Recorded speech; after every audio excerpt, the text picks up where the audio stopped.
কথায় আছে, শেয়ালের রাজত্ব ততক্ষণ চলে যতক্ষণ সিংহ ঘুমিয়ে থাকে। বলছি, বেসরকারি এমপিওভুক্ত শিক্ষক কর্মচারীদের বেতন বৈষম্য এবং নানা ধরনের যে বৈষম্য আছে সেই প্রেক্ষাপটে দেলোয়ার হোসেন আজিজি স্যারের নেতৃত্বে যে 20% বাড়ি ভাড়া এবং 1500 টাকা চিকিৎসা ভাতা দাবি করা হয়েছে, আমাদের শিক্ষা মন্ত্রণালয়ের যে সমস্ত কর্তাবাবু আছেন, আমলারা আছেন, তাদেরকে শিক্ষক সমাজের পক্ষ থেকে সবিনয়ের সাথে আবেদন করছি বা বলছি, অনুরোধ করছি যে আপনারা কোনো রকম টালবাহানা না করে দ্রুত 20% বাড়ি ভাড়া এবং 1500 টাকা চিকিৎসা ভাতা যে প্রজ্ঞাপন সেটা জারি করেন।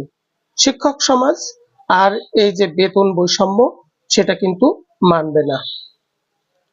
যদি কোনো রকম টালবাহানা হয় এবং শিক্ষক সমাজ পুনরায় যদি রাজপথে নামে, তাহলে কিন্তু 20% নয়, 40% বাড়ি ভাড়া ও চিকিৎসা ভাতা 1500 টাকা নিয়ে তারপরে ঘরে ফিরবে।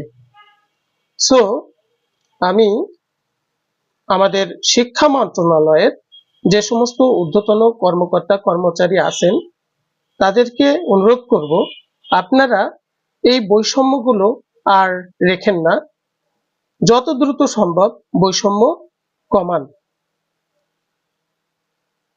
এই নতুন বাংলাদেশ সৃষ্টি হয়েছে বৈষম্য দূরীকরণের জন্য। আমরা কিন্তু আর বৈষম্য মানব না, ইনশাআল্লাহ।